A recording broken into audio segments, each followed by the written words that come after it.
आज सकाळी सकाळी संपूर्ण घरामध्ये कुई कुई कुई कुई असा आवाज येत होता, पण नेमका कोणाचा हे आम्हाला काही कळतच नव्हतं. थोड्याच वेळात मी लवला नाश्त्यासाठी गरमागरम आलू पराठे बनवून दिले आणि तो ते खायला बसला आणि अचानक त्याच्या पायाला काहीतरी चुळबुळ अशी जाणवली. म्हणून त्याने बघितलं तर हे छोटूसं कुत्र्याचं पिल्लू आलं होतं घरात आणि त्याचाच कुईकुईचा आवाज होता. म्हणजे तो किचनमध्ये फिरत होता, वॉशरूमच्या जवळ फिरत होता, हॉलमध्ये फिरत होता. आवाज तर येत होता, पण आमच्या ते लक्षातच येत नव्हतं की आवाज येतोय तरी कुठून.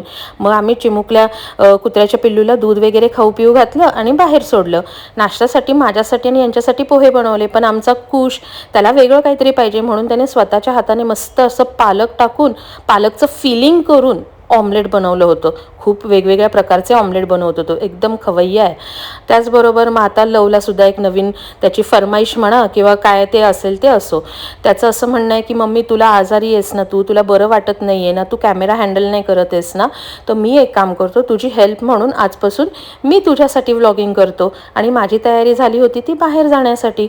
बाहेर का जायचं होतं, संध्याकाळची वेळ होती, बरेच कामं होते, पण महत्त्वाचं काम म्हणजे डेली वेअरसाठी मला कुर्तीज बघायचे होत्या.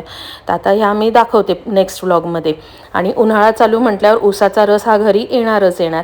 येता येता उसाचा रस पण आणला होता आणि मग नवरोबा म्हणाले भाजीपाला पण घेऊया, तर भाजीपाला पण घेऊन आले. म्हटलं नीटनेटका करून ठेवावा, तर तो नीटनेटका करत असताना निवड करत असताना म्हटलं चला एक रील शूट करूया. आता ही रील तुम्हाला पाहायची असेल तर माझ्या इंस्टाग्राम अकाउंटवर जाऊन तुम्ही नक्की ही रील पाहू शकता. चला तर मग बाय.